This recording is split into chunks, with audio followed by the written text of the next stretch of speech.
سیمای مستقل یکم تاکشو روبرو تفکر انتقادی و ضرورت آن به ما. السلام علیکم بینندگان عزیز تلویزیون سیمای مستقل یکم، این تاکشوی جوانان روبرو هست. ما امروز تصمیم گرفتیم که وابسته به تفکر انتقادی حرف زنیم. تفکر انتقادی برای ما چی ضرور است؟ پیش از همه تفکر انتقادی برای ما امکان می‌دهد که ما اطلاعات درست را از اطلاعات بافته و فیکی و دروغ فرق کرده توانیم. از این لحاظ با تصمیم خانه سیر یعنی سواد اطلاعاتی رسانه‌ای ما تصمیم گرفتیم که این برنامه را برای شما تهیه کرده باشیم. در برنامه دانشجویان از فاکولته زبان‌های شرقی دانشگاه دولتی خوجند و همچنین فاکولته فیلولوژی تاجیک کافدره ژورنالیستیک و نظری ترجمه همین دانشگاه اشتراک میکنند و همچنین در برنامه اینچنین والنتیران کمک رسان‌های خانه سیر خانه سواد اطلاعاتی رسانه‌ای نیز شرکت می‌ورزند. در منبر بحث قرار دارند مدینه قهارا و همچنین امیدشاه جمعه‌خان. خوش آمدید میگم شما جوانان عزیز. و چون وقتی آخر شما شاهد هستید برنامه ما رو دو نفر کارشناسی میکنن.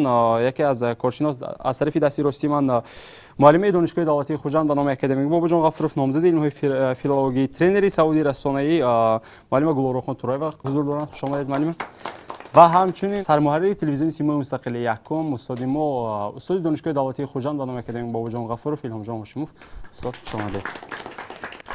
با یاری میدیا سبک و جمشید معروف یک نوار وابسته به تفکر انتقادی آماده شده است. پیش از بحث آن را شاهد میشیم، بعدا صحبت را آغاز میکنیم.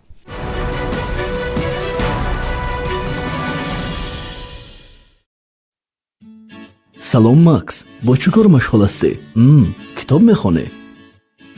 درباره چی؟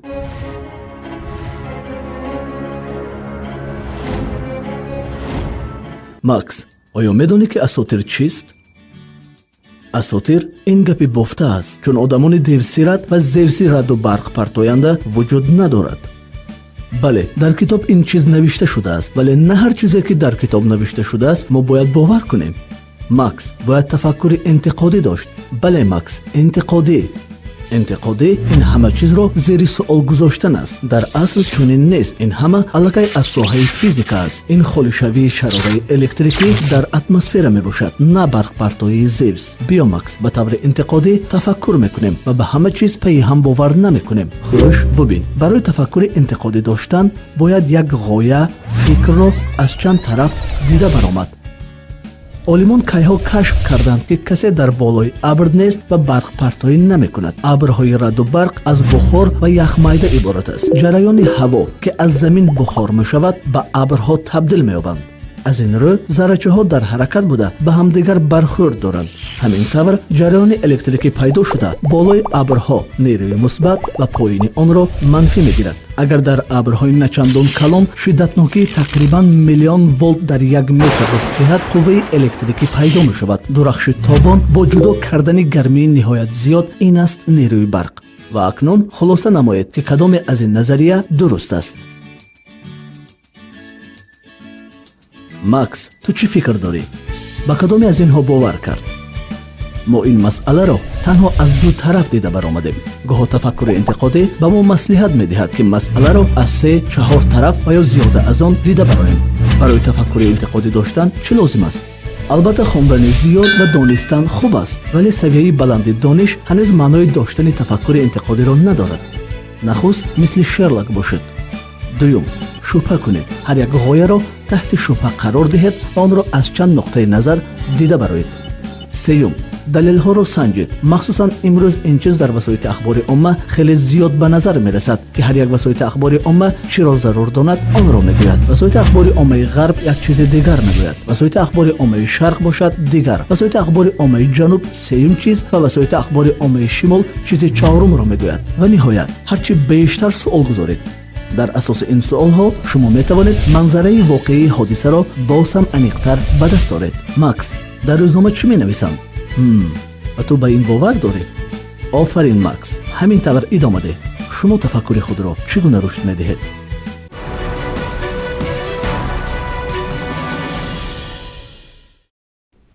سوالی نخستین برای قهرمان‌های برنامه همین هست که چون شما از نوار آگاه بودید چند پهلوها چند مفهوم‌های تفکر انتقادی رو ذکر کردن و من برای شما سوال می‌کردم که امروز ما جوان‌ها همین مفهوم رو با معنای تامش درک می‌کنیم، یعنی زیر مفهوم تفکر انتقادی ما چی رو می‌فهمیم و ضرورت آن برای ما در چی است؟ مرحبا. عادتاً اطلاعات از منبع‌های مختلف عبارت است و چنانه که می‌دانیم روز به روز متاسفانه در شبکه‌های اجتماعی مخصوصا اینترنت چقدر اطلاعات‌های بر دروغ فیکی برآمده ایستادند و مخصوصا تفکر انتقادی به ما امکانیت می‌دهد که ما دانیم که این اطلاعات راستین است یا اینکه بر دروغ است و این خودی تفکر انتقادی در عصر 21 ملکه و دانشی میباشد که ما با واسطه آن میتوانیم چگونگی اطلاعات و موقع آن را در شبکه اجتماعی معین سازیم. تشکر امید شما. اگر با زبانی ساده گوییم تفکر انتقادی خود چی است؟ تفکر انتقادی این چنین نوع تفکر است که با همون دانش و آن سوادهایی که ما داریم تکیه به آنها کرده معلومات رو، یعنی که آن اطلاعات رو که ما همه روزه میگیریم آنها در ارزیابی نمودن است. چطور که در عین زمان ما اطلاعات رو از عادت کرده ایم که اطلاعات رو بسیارتر از اینترنت خونیم، یعنی که این از شبکه‌های اجتماعی است. مثلا گیریم هر یک نفری ما صبحگاه میخیزیم و اولین شده فیسبوک خود رو میکشاییم یا که اینستاگرام خود رو که در آنجا چی شده است، یعنی که خبرها رو بسیارتر از زمانها میگیریم که در آنجا منبع اطلاعات میشد خود آدمان، یعنی که اون چیزی که آدمان نوشتن، اون ارزیابی، اون ابراز عقیده‌ای که از طرف آدمان داده میشد و در آنجا که تنها فکر یک نفر است، یعنی که خواهشی همون نفر، یعنی که آن چیزی را که وای خودش میخواست بیانگری همون چیز است و متاسفانه از اون سببی که ما درجه اولین گرفتن ما این فکت نیو بلکه عقیده همون انسان است، ما بسیارتر به همون گفتی آدمو باور میکنیم، نه اینکه با اون چیزی که دیگر منبع‌ها چی میگویند و خلاصه برای را پیشکی میکنیم. خب تشکر امید شما. بچه‌ها شما چه فکر دارید؟ ما گفتم که زیر این مفهوم ما چی رو میفهمیم و همچنین دومین سوال یک برای این است که ضرورت این چیز یعنی تفکر انتقادی، ضرورت تفکر انتقادی مخصوصا برای جوان‌ها برای چی ضرور هست، در چی ظاهر میشه؟ مرحمت فرهناز. تفکر انتقادی این قابلیت خود تنظیم کنی انسان است. تفکر انتقادی به شخص امکانیت میدهد تا اطلاعات را عاقلانه به خود گیرد و چطور آن را استعمال نماید و چگونه آن را پهن نماید، به خود قبول نماید معین میکند، همین گونه معین میکند. تفکر انتقادی برای نسل نوروز، برای جوانان امروزه به اندیشه من ضرور است. اکثریت جوانان درباره تفکر انتقادی کم میدانند، اندیشه دارند که تفکر انتقادی تنها برای روزنامه نگارانده شده است. تفکر انتقادی در برابر روزنامه نگاران به هر یک اهالی، به هر یک خواننده، بیننده نوابسته از سمت کار فعالیت لازم است، زیرا همه روزه هر یکی آنها با اطلاعات روبرو میشن، اطلاعات نو رو در خود میگیرند. فهمت. تشکر فرهناز. باز چی اندیشه هست؟ نشان باید من شخصا من زیر تفکر انتقادی یعنی بسیار چیز رو درک میکنم و اساسیشون است که مثلا شخصی که یعنی اگر یک مثلا کار میکنه، یک کار رو پیش میگیرد، یک همون کار رو نباید از یک طرفش باید از چهار طرفی همون چیز مثلا باید از چهار پهلو باید و رو فکر کنیم. این همین تفکر انتقادی چونی که خوهریز گفتن که به همین ساحه داخلش هست، همین کارهایی که روزمره که ما میکنیم به همون داخلش هست. این یعنی معنی اون رو دارد که تفکر انتقادی ما اگر رشد کند، ما در تمام مختلف کارهایی که مختلف هستند ما میتوانیم یعنی کامیاب گردیم، برای اون که نه تنها مسئله رو ما نباید از یک طرف نیو از بسیار جبهه دیده برایم، یعنی هم روی حل ما آسان میشود و هم حل درست رو میبینیم، هم با خوبتر به مقصد میرسیم. فهمیدم. تشکر. بیت پیش از اون که کارشناسی با کارشناسان واگذار میکنیم، باز یک سوال دیگر. همه شما قریبی گفته ایستادید که مثلا تفکر انتقادی برای چی ضرور هست، شما شرح دادید. بیاید گوییم که سطح تفکر انتقادی جوان‌ها امروز در سطح ضروری هست یا اینکه نیست؟ ما تفکر انتقادی ما رشد کرده است یا اینکه نیست؟ سوال این گونه است.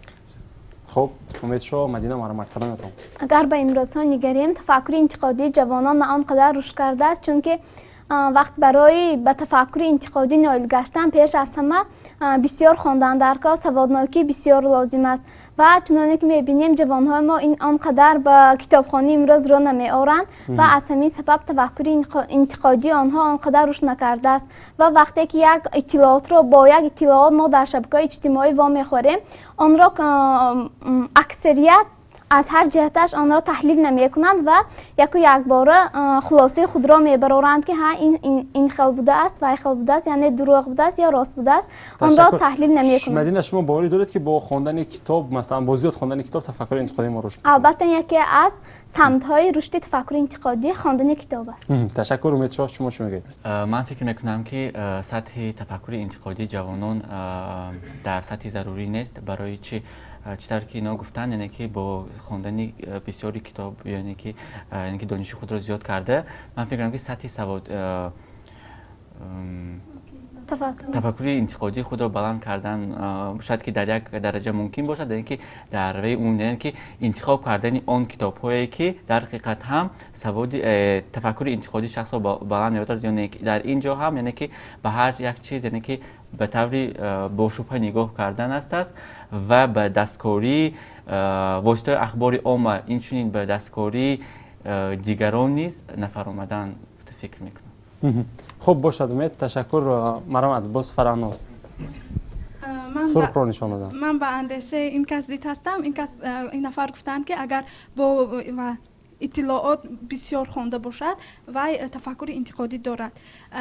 ҳамин худи имрӯз ман дар бораи тафаккури интиқодӣ пас аз ҷустуҷӯ ба ман муайян гардид ки на ҳама вақт агар иттилооти дуруст дошта бошем, китоб бисёр хонда бошем, тафаккури интиқодии мо рушд кардааст. тафаккури интиқодии мо дар ҳоле рушд мекунад ки мо ба он бо шубҳа нигоҳ кунем ва ба худ савол диҳем, аз чанд паҳлӯ нигарем.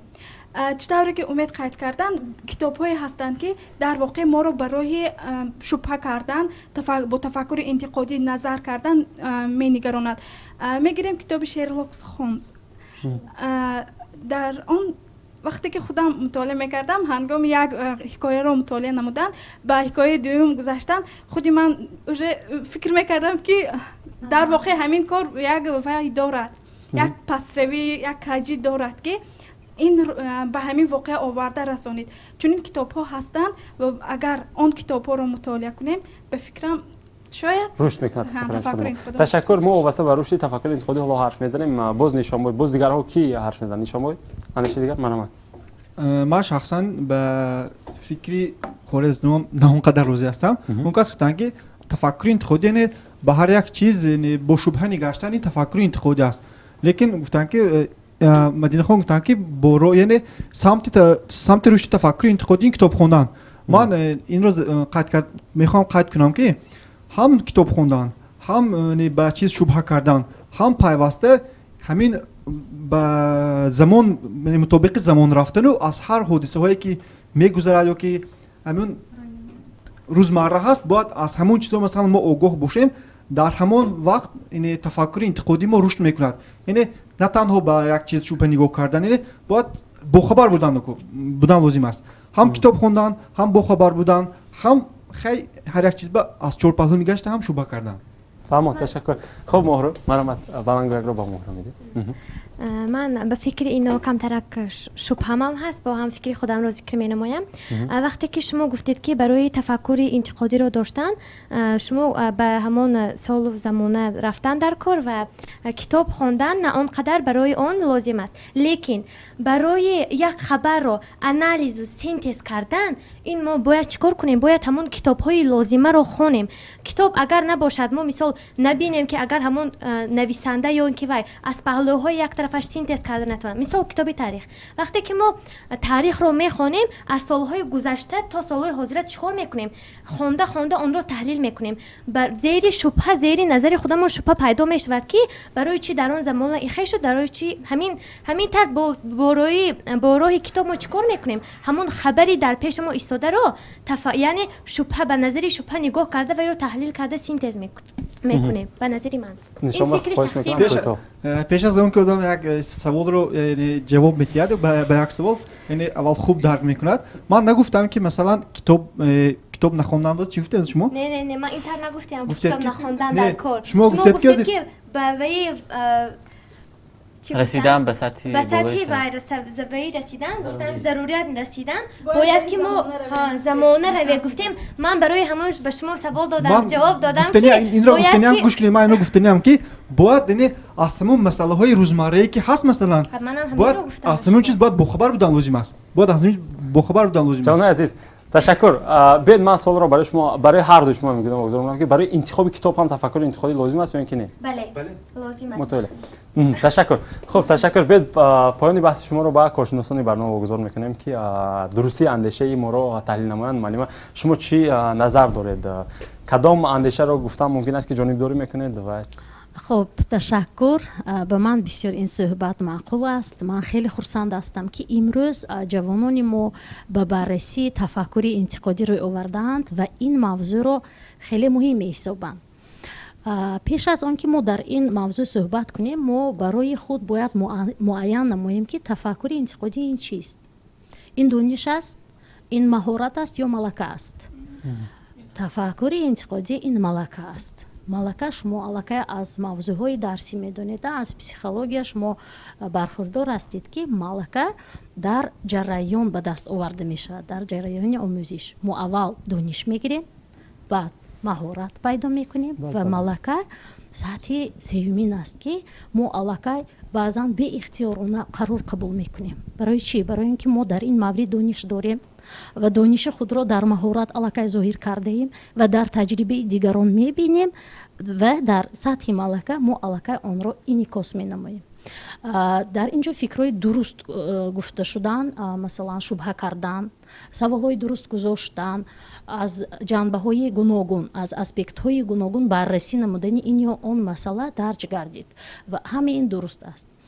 و برای رشد تفکر انتقادی، ملکه رشد تفکر انتقادی، خوانش کتاب این یکی از مهمترین چیز می باشد که ما بدون خوانش، بدون مطالعه کتاب های گفتم که علمی یا که وسیع نمودن دانش های علمی تفکر انتقادی خود را رشد کرده نمی توانیم.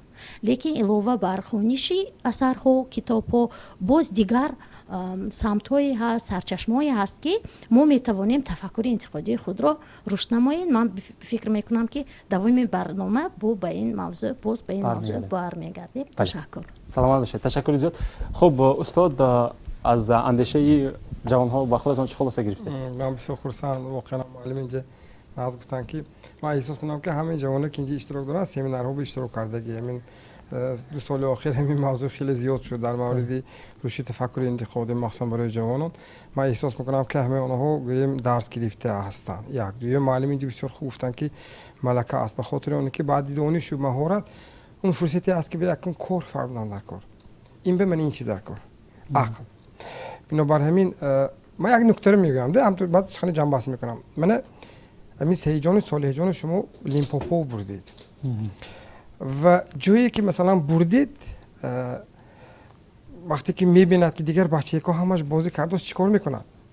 خودش زود به همون گله میزند، یعنی به همون جمعیت همراه میکند و دیگر شما رو چیکار میکند؟ فراموش میکند. برای چی؟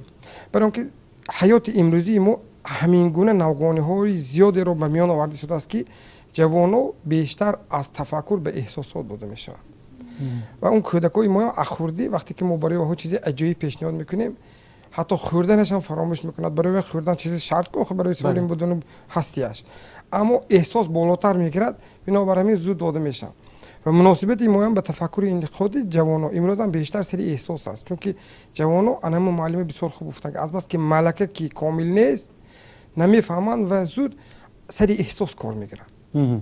انا در برنامه‌های پیش میگفتیم که مثلا پسران عشق را با بازی میگیرن، دختران با عشق زندگی میکنن. نگاه کنید که مثلا مناسبت دو جنس به همین یک احساسی بلند انسانی چگونه است. بنابراین همین همیشگی تفکر این انتقادی هم در عقل انسان است، در ذهن انسان است. بنابراین همین این در نتیجه تجربه ها حاصل می شود و دوام برنامه ما با فکرامون میگیم. یک نکته چیزی که من مثلا میگم برای اینکه برای بیننده ها از بس که این جوانو همتون شما گویم آموزش گذاشتیتون برای بیننده ها هم گفتن شرط ضرور است. یعنی در مثال عادی 10 نفر اگر 2 نفر سلیم جان گوید که سلیم جان بچه خوب نیست، من حیران میشم و میگم که نخود همین کلمه نخود باید برای نفری تفکر انتقادی داشته باید باشد. برای اون که من فهمم که سلیم جان بچه خوب است چیکار کردنم نکرد. اگر 10 نفری دیگر گوید که سلیم جان بچه بد است 10 نفری میپرسید دیگه من بعد من باور نکنم واقعا سلیم جان بچه بد است. در این حال من هیچگاه باور نمیکنم. مثال عادی همین زندگی هر روزی ما اینقدر در زندگی امروز همدیگر رو خوشگویی میکنیم بدگویی میکنیم و گاه زود باور میکنیم یک نفر بعد گوید همه بعد بود است میگیم. هیچ تفکر انتقادی خودمون کار نمیفهمیم فکر نمیکنیم که نخود همین کلمه هم کدام اطلاعی که گرفتید نخود گویید یکم قدم برای تفکر انتقادی است. شرط اساسی. تشکر استاد. سپاس. تشکر زیاد. بینندگان عزیز ما رو ترک نسازید ما پس از بخش رکلام برمیگردیم.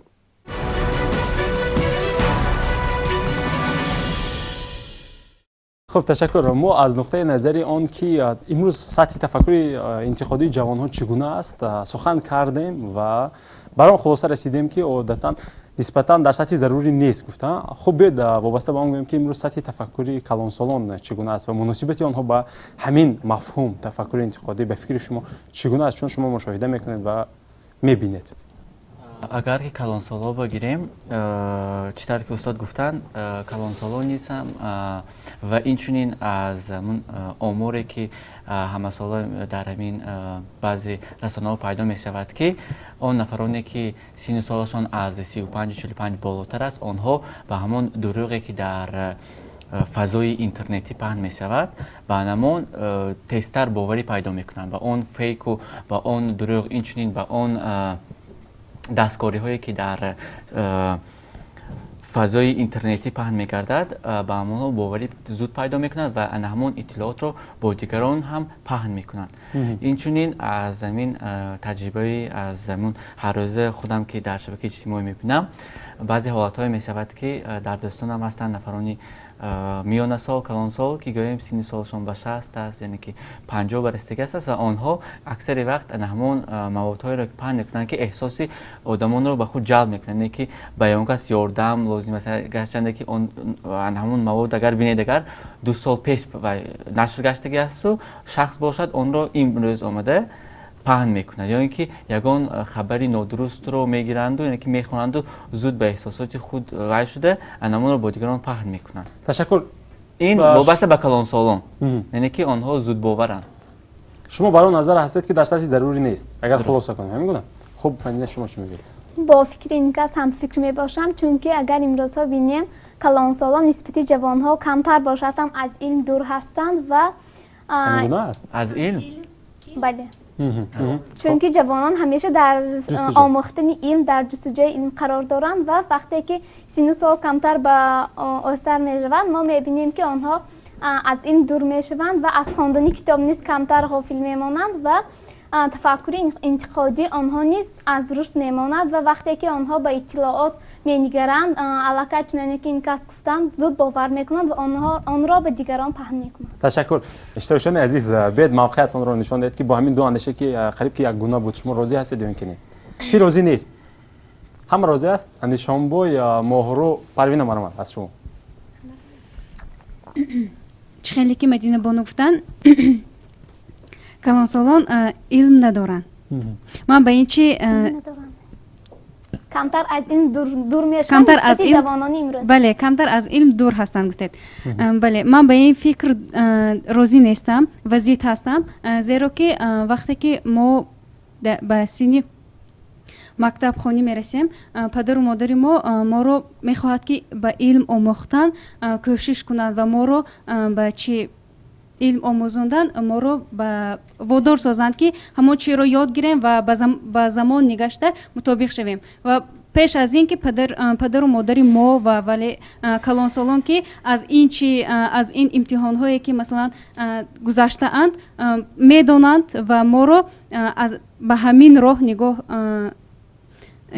روانه میسازند و میخواهند که ما از همین چیزها با خبر باشیم. تشکر پروین مشمور فهمیدم سپاس تشکر زیاد. خب مرحمت از شما. من به فکر این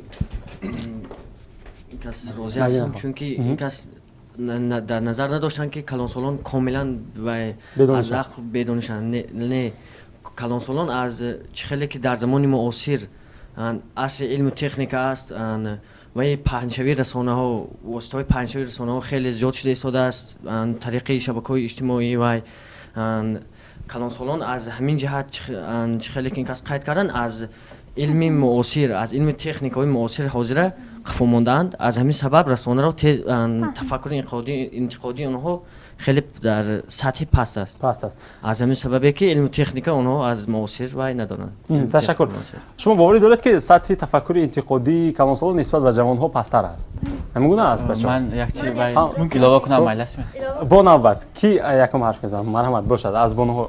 من که در خانه کلانسال بیبیم هستند وقتی که ما اکنون از دیه از آوچ خلچه یک بسیار جنگ پهن می شود این من بخریب دی نبود گفتن که بارهاتون برداریتون کلاس برویتون خانه رویتون مثال قرغزا باز تیار ایستادند و سنه 17 18 جنگ می شده است.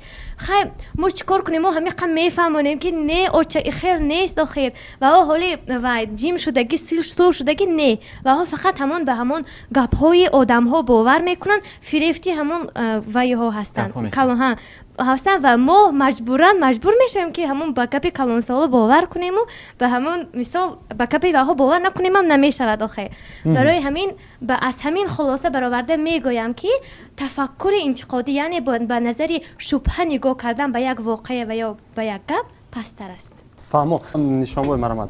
چیز قید کردن ضرور است که تفکر انتقادی کلانسالان نسبت به جوانان به فکر من 3-4 درجه بلندتر میشد برای اون که اونهایی که مثلا 30 ساله هستند 40 ساله هستند 50 ساله هستند اونها از حیات بسیار برخوردار هستند بسیار تجربه بسیار دارند و نگاه آنها به مثلا حیات به زندگی بسیار یعنی وسیع‌تر است اما یگانه مثلا ناقصی که امروز در کلانسال‌ها دیده میشود اون است که شاید از همون پهن شدن خبرهایی که یعنی شنور که عصر 21 عصر یعنی چه میگوید اطلاعات هست پیشروی است ممکن که آنها به همین چیز کمتر یعنی ناقصی دارند که یعنی همون خبرهایی که پهن می شود یعنی زود باور میکنند یا که خبرهای بر دروغ رو یعنی هم تو فهمیدن هم باور کرده با همون رو میتونن پهن کنند به همون اطرافیان خود.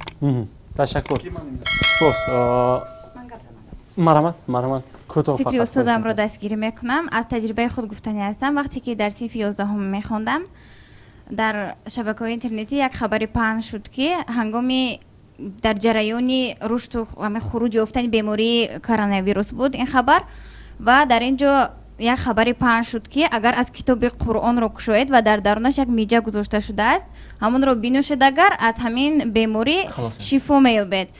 وقتی که بین همسیفان نشسته بودیم من فکر همه‌شون بین هم بحث میکردن باور کردن همه اونها وقتی که به خانه هایشون رفتن با پدر و مادر صحبت کردن الکی عقیده آنها دیگر شد و من نیز فکر استادم رو دستگیری میکنم و عقیده دارم که فکر کلانسالان نسبت به جوانان آنها که عقل و دانش زیاد دارند بلندتر است.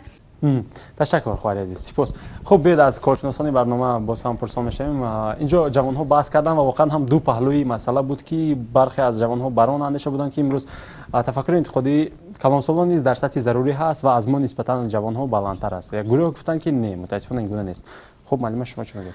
خب سوالی سری وقتی است برای آنکه ما میدونیم که کلانسالان ما نه آن قدر هم از در استفاده شبکه‌های اجتماعی ماهرند گفتم ممکن لیکن ما باید قید کنیم که ما سطح تفکر انتقادی کلانسالان خود را در محتوای اطلاعات بررسی کرده ایستاده ایم برای اینکه در بسیار سمت‌های زندگی تجربه برتری دارد.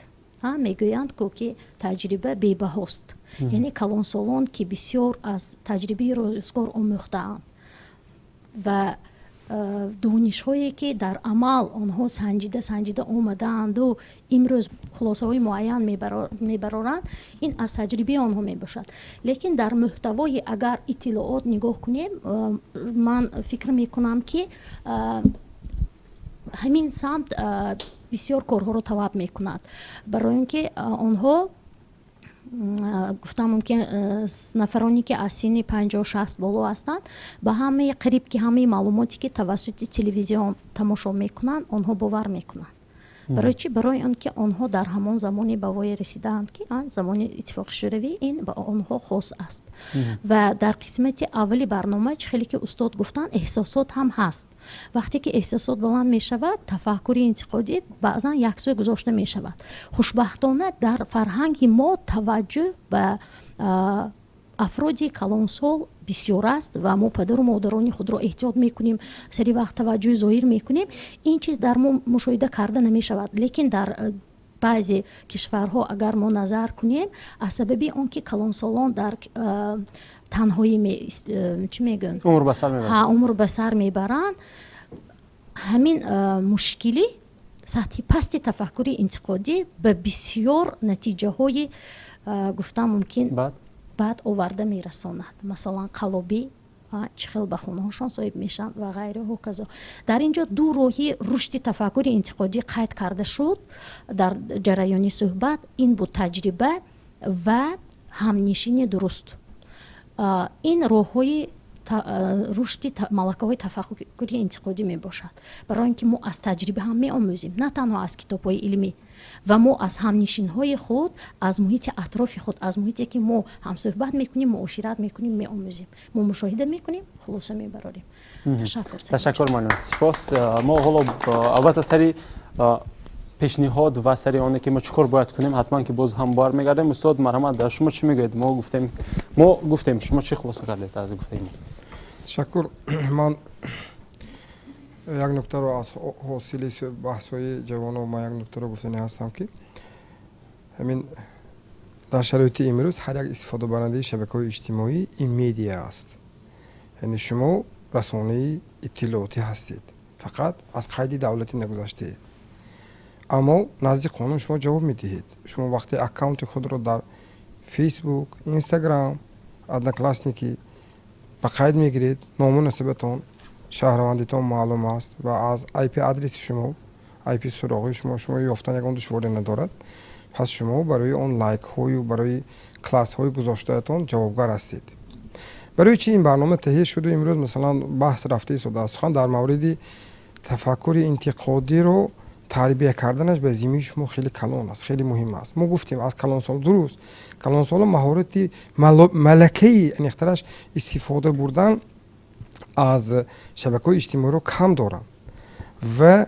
шумо бештар доред акнун ин ду насл бояд бо ҳамдигар ҳамкорӣ кунад чунки масалан вақте ки шумо ба падаратон шумо рафта мегӯед ки падар ҳамин ҳодиса шудааст мегӯяд нахоҳад бачаам гапҳои одамо бовар накун мардум бо ҳангомаи худаш мегӯяд не падар ин воқеан аст падаратон чӣ кор мекунад ҳатман шумо мушоҳида кунед падаратон бо як нафари дигари огоҳи маҳалла ба муроҷиат мекунанд баъде ки пеш шумо медонед инсонҳо ҳамин хел маълуми бисёр хуб гуфтанд дар ҷомеаи суннатии мо ҳанӯзам ин арзишҳо нигоҳ дошта шудааст ки масалан нигоҳ дошта шудааст ки эҳтиром ба сухани калонсол ҷой дорад ба ҳар сурат мо эҳтиром мекунем ки сухани шумо ҷанббастӣ аст осониш бе ҳамин духтаракҳои зебоя худашон мустақилона шавҳар ба намебаранд чунки ҳатман розигӣ падару модарашон ё ҷавону шумо ё ҳам дигар гузашта аз ин масалан ҳозир як чизи аҷоибро мушоҳида кардам байни парвинаю медина гуфтанд ки нисбатан кам аст ва парвина гуфтанд ки нест гуфтанд ва медина як бора ҳамроҳ шуду гуфт ки не ман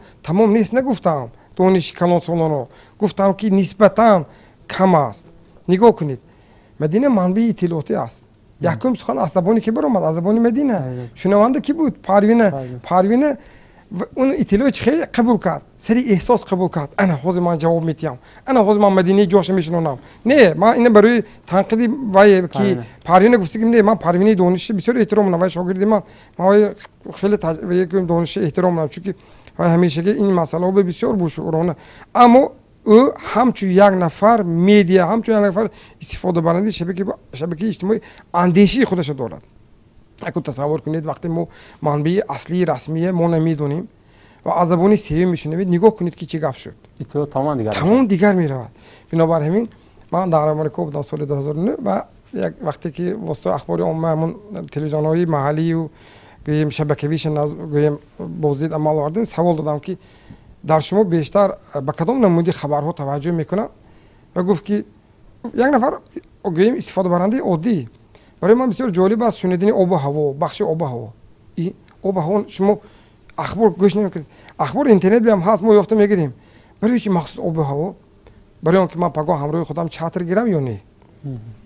نگاه کنید اطلاع زندگی او رو تغییر میدهد.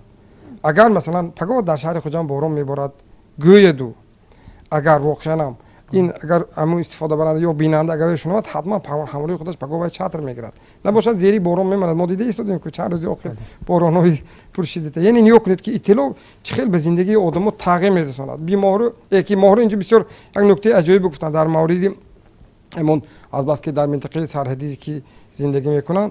من برای خودم این قید کردم که احساس سری احساس پهن کردن اطلاع پای خودش گویم جوابگری مسئولیت ها نیز دارد که تصور کنید چگونه گویم آدمان رو گویم به تهلکه می اندازد. یعنی یک اطلاعی که مثلا ناسنجیده یگان منبعش و اینه در مثال واقعی که حاضر گفتم. بنابر همین اینجا جوانان هر دوتون هم در اندیشهاتون بسیار اندیشه، فقط یک چیز حساب گرفتن در کار که ان همون ملکه شما با تجربه کلان سالم باید کار کند. تشکر خیلی با من اندیشه. تشکر استاد. سپاس. در کدام حالت وقتی که به ما اطلاع میرسد ما با نظر شبهه نگاه میکنیم که ها این رو باید که از منبع دیگر تفتیش نمود، هم باید چرا مثلا من همین به همین شبهه کنم، هم مؤلف این کی بوده است، ها چی میخواسته است و همین گونه و غیره. کدام اطلاعات؟ بله در کدام وقت خبر در کدام وقت و کدام نمودش در کدام وقت ما وقتی اطلاع به ما میرسد در کدام وقت ما شبهه میکنیم. در همون وقت شبهه میکنیم که اون به حیات ما برای اینکه به جامعه ما یگان تاثیر داشته باشد، یعنی که یگان خف داشته باشد، یعنی که نه تنها خف، یعنی که یگان سه دعوت باشد، یعنی که تأثیری ان همون خبر اگر باشد پس سنجیدم. یعنی مثلا اگر یگان بیماری نو برآمده است یا اینکه خودی کرونا ویروس رو گویم اگر نگید که پخش دوم مراتبه کرونا ویروس در شهر خوجند گفتیم مثلا ما یعنی که استقامت کنندگان شهر خوجند هستیم، در اینجا حاضر زندگانی کرده استادیم و اهل اوله ما نیست هستند. یعنی که ما اولین درجه کی رو به ضرر گرداندن میخواهیم، یعنی که خودمون رو و اهل اوله خودمون رو. برای همین هم برای دوم باره خواندن یعنی که حق بدون انمون اطلاعات و خبر سنجیدن بر و حتما که دوی مراتب میسنجیم. خب امید مدینه مرام علاوه بر سخنهای این کس اگر ما دارای تفکر انتقادی باشیم بعد ما میتوانیم به هر یک مسئله ها به هر یک اطلاعاتی که گذاشته شده است آن را از هر پهلوهای گوناگونش آن را تحلیل نماییم و بررسی نماییم که سرچشمه آن چی است و نتیجه آن چی خواهد شد و از کدام سبب این اطلاعات را در شبکه‌های اجتماعی یعنی پهن کرده استادند. و اما با انسان‌های واخورده ممکن است که آنها در درجه تفکر انتقادی آنها در سطح پس قرار دارد و آنها همه اطلاعاتی که در شبکه‌های اجتماعی وابسته از شبکه‌های اجتماعی در کجایی که پهن می‌شود آن را نادیده می‌گیرند و گذشته می‌روند و آن را در عملیات تطبیق نمی‌کنند و تحلیل و بررسی نیز نمی‌کنند. تشکر اشتراکشون از شما چه میگید؟ ما همون وقت یعنی خبرها رو زیر شبهه قرار میگیریم که اگر من بسیار شخصا از سایت خودم میگم هنگامی که در همون شبکه‌های اینترنتی اگر مثلا یگان خبر رو خونم اگر با می‌نگرم که مثلا وای از کدوم یعنی سرچشمه است، یعنی و چونایی که معلومه تو رو در گذشته برای من یعنی یادداشت کرده بودن که یگان مثلا چی بگم با یگان وزارت یا یگان تشکیلات و مثلا یگان مقاماتی که مقامات بلند و نمیخواهند که مثلا برای ابروشون پاس کردن نمیخواهند که برای خبر دروغ رو پهن کنن.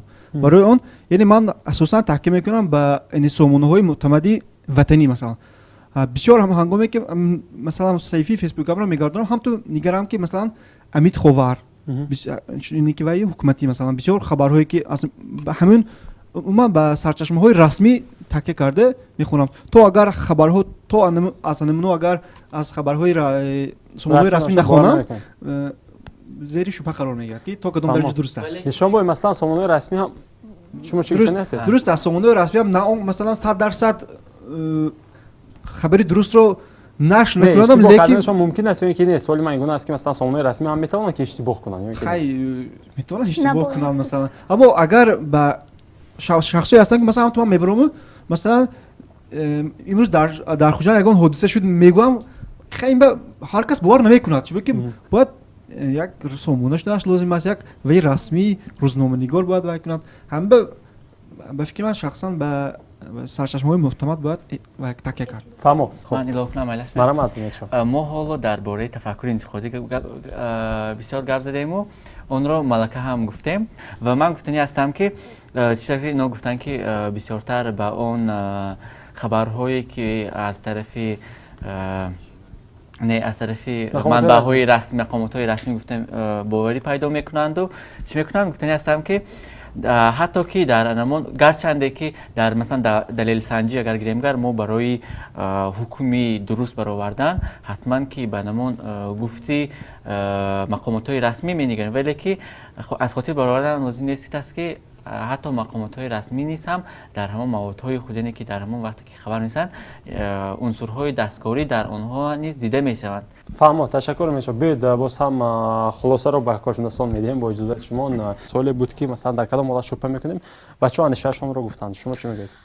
хуб дар кадом маврид мо шубҳа мекунем ман аз шумоён таклиф мекардам ки дар ҳамаи ҳолатҳо шубҳа кунем барои он ки шумоён дар ин ҷо нишастагон фаъолон ҳастон ҷавонони фаъол ҳастон мо на танҳо он маълумоте ки ба шахсан худи ман шахсан худи мани оилаи ман дахлаш ҳаст ман бояд санҷам барои он ки мо дар назди ҷомеа масъулият бояд ҳис кунем мо бояд ба ҳар як он маълумоте ки паҳн мешавад ва онро мебинем мо бояд масъулият ҳис карда онро зери шубҳа гузошта агар зарур бошад хеле ки қайд кардан санҷида онро ба дурустӣ ё нодурустии он ишора намоем барои он ки ин ба зиммаи мо гузошта шуда истодааст. ташаккур сипос муаллима ташаккури зиёд устод фикри шуморо фаҳмида ҳастам ва имрӯз мо мебинем ки дар шабакаҳои иҷтимоӣ бештар мушоҳида мекунем ки ҳар як иттилоъе ки мешавад аз ҷониби ин ё он нафар репост яъне бознашр карда мешавад ба делисе карда мешавад гуфтам мумкин аст ки масалан ин ҳам аз насанҷида пахш кардан аст ё ин ки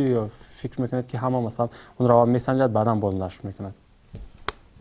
ташаккур аввал ҷавоб медиҳам ба саволи шумо ва дигар фикрро мегӯям ба назари ман ин бозам вақти истифода аз маводҳо сари эҳсос кор мекунам ҳамон мавод ман ба маъқул шуд тамом намедонам чӣ ба ман маъқул шуд аммо маъқул шуд ва бознашр мекунад падилитсия мекунад тақсим мекунад ва баъдан фикр мекунем мутаассифона мо кори мо ҳамин гуна аст ки он дарахте ки зираш нишастаем мебурем вақте вай шох шикаста меафтад баъд мегӯем ки ҳа ман хато нишастагӣ будам ки шохи нишастагӣ худам ара кардам мутаассифона истифодабарии мо ман дар оғози суҳбат гуфтам ки ҳар як нафар истифодабарнии шабакаи иҷтимоӣ медия аст медия будан хуб аст ё бад яъне паҳнкунандаи иттилоъ будан хуб аст ё бад ташаккур хуб аст барои он ки конститутсия кафолат додааст ки ҳар як шаҳрванд ҳуқуқ ба гирифтан ва паҳн кардани иттилоъотро дорад аз рӯи меъёри конститутсион агар гӯем ин гӯем ҳуқуқро ба мо конститутсия додааст аммо инҷо боз виргул дорад ки паси ин истифодабарӣ бояд масъули муаллими бисёр хуб гуфтанд ки масъулият дошта бошем масъалаи дигар ки инҷи нишонбои бисёр хуб гуфтам ман маъқул ростӣ вақте иттилоъ нест бозор собир мегӯяд ки дар хоросон заҳр арзон буду позаҳре набуд дар илоҷи заҳри қотил заҳр мебоист хурд мегӯяд яъне агар позаҳр ҳамин ки ҳамин заҳр мекуштагӣ чиз дору агар заҳр набошад кам кам заҳр хӯрда мегаштагӣ пештар баъзе одамо ки ҳамин мабодо заҳр бошад мама таъсир накунад гуфта яъне агар ҳамин мо иттилоъе ки моро қонеъ кунаду ҳақ бошад рост бошад дуруст бошад агар сари вақт пешниҳод нашавад анин гуфтаи умедшо мешавад ки дар як фосилаи кӯтоҳ хабарҳои фейкӣ яъне хабарҳои қаллобӣ зиёд мешавад ва дар натиҷа масалан имрӯз гӯем барномаҳои нави фактчекинги масалан далелсанҷӣ корбарӣ мекунад ин бисёр хуб аст ки гӯем унсурҳои бисёр хуби истифодабарӣ дар омади он ки то куҷо аммо инам истифода аз гӯем он меъёрҳое ки дар пояи ҳамон абзорҳои интернетӣ сохта шудааст ҳозир бачаекои хурд ману шумо бовар намекунад ягон савол ҳозир окей гул гӯям мегӯяд бовар мекунед дар як суҳбат як нафар мегӯяд ки познер бо гӯем татьяна черниговская нейрофизиологи машҳури россиягӣ суҳбат мекунад мегӯяд ки а вы верите в Википедию мегӯяд конечно не верю мегӯяд яъне ба Википедия бовар мекунед не ҳаргиз бовар намекунам барои чӣ ман ростӣ ҳайрон шудам чӣ хел баъд поинаш дар онда хонам ҳамин хел ки شما هم میتوانید به همین مقاله تغییرات درآورید. همین خیلی باشد هر کی خواهد مینویسد. من یک مثال عادی میگم. یک نفر ما گفت که همین فیلمی می اصلی تلوی ویلکلیپ نیوی که همین ترکیه یا با 108 یا 155 سری پارن من دیدم به خاطر اون که یک من تاریخ اونو به توجه کردم که اینقدر مثلا دولت عثمانی دیگر استانبول اول کنستانتینوپل بعد استانبول شد دیگر و دیدم که اینقدر سخت وهمه هم شده است. بعد دیگر من به ها مراجعت کردم و وقتی که من همون پوسترهای و همون گویم خلاصه های همون فیلم رو همون سریال رو خوندم میگه که خیلی اینجا بسیار خوب گفتن که تاریخ رو تحریف کردن. هر کی خواهد تاریخ به طور خودش نوشته است. برای همین همیشگی در استفاده از ابزار اینترنتی باید مسئولیت شناس بودن ما در کار و سبب صحبت امروزی ما هم اینه که برای اون نفر اون دیگر جوانایی که امروز ما میبینند و در دست اسمارت فون دارند و برای اونها مثلا هر ماه 2 گیگ 3 گیگ 4 گیگ یا 10 گیگ اینترنت زیر دستشان است و از آن بسیار خوب استفاده میبرند. باید فکر کنند که مسئولیت دارند، همچون میدیا آنها پهن کننده اطلاع هستند و سبب همین گویم امروز صحبت ما هم اطراف همین است که واقعا ما باید در استفاده همه آن مسئولیت شناس بودن ما در کار. همین تفکر انتقادی بسیار ضرور است که ما سر رو از ناسره جدا کرده توانیم.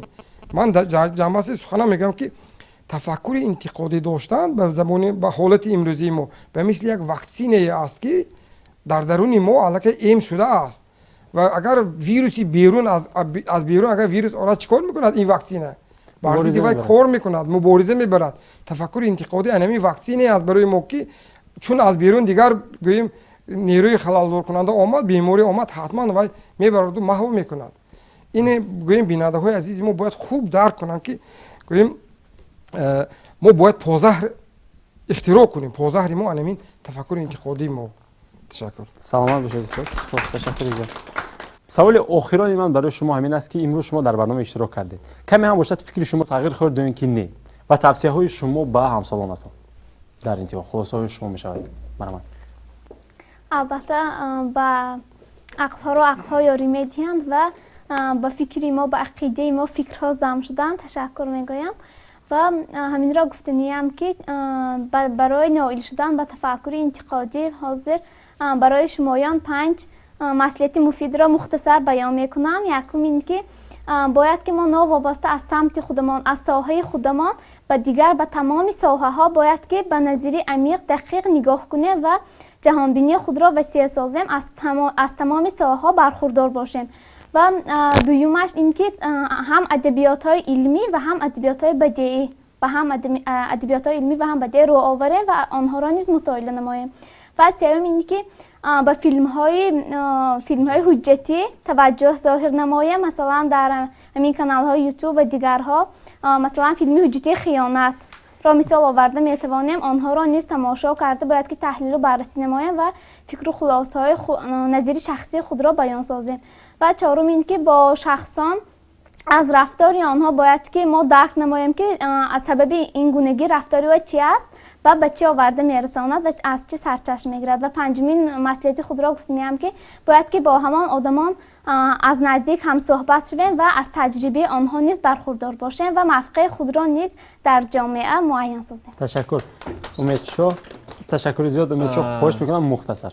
درباره آنکه چیزی که من برای جوانان پیشنهاد میکنم این است که هر یک اون معلوماتی رو که شما از اینترنت میخونید که از جای دیگر میگیرید پیش از باوری حاصل نمودن و با همین اطلاعات رو پهن نمودن شبهه کنید، سنجید و پس آن رو با دیگران پهن نمایید. تشکر. هست خلاصه ها اگر یگان خلاصه ها یا توصیه و پیشنهاد ها باشد مرحمت ما گفتیم که فکر شما کمی هم باشد تغییر خورد یا اینکه نه از اشتراک در برنامه. بله با فکر من خیلی من یعنی با پیشروی نور گشتم بسیارتر چیزهای نمیدونستم بسیار چیزها رو در اینجا آموختم چنانچه استاد بسیارتر قید کردن و در با فکر مدینه خیلی من طرفدار هستم راضی هستم. بسیارتر باید با بینندگانی که یعنی تماشا دارن ما رو گفتنی هستم که بسیارتر کتاب‌های علمی بدیعی خوانند و بسیارتر جهان بینی خود رو وسیع گردونند در این باره و بسیار همه قدر که جهان بینی ما وسیع گردد ما میتونیم فکر و عقیده خود رو بیان کنیم به یگان شبهه یا یگان شک فکر و عقیده خود رو بیان کرده میتوانیم در این حالت. سپاس. تشکر. مرحمت. و من به بینندگان و دوستان گفتنی هستم که ما تفکر انتقادی نداریم. ما چنین فکر نکنیم که تفکر انتقادی نداریم. ما داریم، تنها آن رو رشد دادن میخوایم. سپاس، تشکر. هست بازنده دیگر و در فراورد سخن یک چیز رو قطع کردن ضرور است که از امروزه محفل یعنی توک شو بسیار معلومات خود رو وسیع کردیم و این چنین پیشنهادی آن رو دارم که همین گونه محفل ها مثلا زیاد شود. ما مثلا میتوانیم که یعنی جوانان میتوانند که نسبت به همین مسئله و فکرانی خودشون وسیع کنند و رشد و تکمیل یابند. تشکر.